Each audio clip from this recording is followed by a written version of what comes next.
What's up everyone, Bisimaru here. Welcome to another video. Nakikita po ninyo itong mga nakalatag sa harapan ko. Another classic and nostalgic figures from the 80s. So before anything else, bigyan ko lang kayo ng konting history and backstory nitong Garbage Pail Kids. So nag-start ang Garbage Pail Kids sa trading cards at produce ito ng company na Topps noong 1985. Sila yung mga gumagawa ng mga NBA card, football cards. Pero alam nyo ba na itong Garbage Pail Kids is a parody or an imitation ng sikat na toy line noong 1980s? It was the Cabbage Patch Dolls. Ito yung mga plush dolls na malalaki ang pisngi. Ito yung hype noong 80s. And pwede natin i-compare ito sa Funko and Pop Mart sa kasikatan noong 80s sa US. So dito kumuha ng inspiration ang maker ng Garbage Pail Kids na gawa ng parody or imitation. But yung design nila is mga gross and funny na design.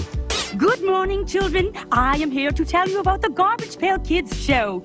It is disgusting, obnoxious, and worst of all, gross. Nagkaroon sila ng legal battle between maker of the Cabbage Patch Kids, Coleco, dahil sa trademark. But then, naayos din ang demanda dahil nagbigay sila ng isang kondisyon na baguhin nila ang design at ang logo nila. Very interesting ang mga history nito mga classic na to. Kaya kung nagko-collect kayo ng mga ganitong klase ng mga toys, then these figures are, I'm sure, a great addition to your collection, guys. So meron tayong mga iba-ibang characters dito guys. Like si Hothead Harvey. Ayan, parang metallic robot siya. Then meron din tayong Geeky Gary na para siyang TV. Then meron din tayong Brad Wad. As you can see, yung t-shirt niya naka bazooka gum. Bazooka bubble gum. Weird Wendy. Ayan. May ano siya, dalawang variant. Ito naman si Huggy Maggie.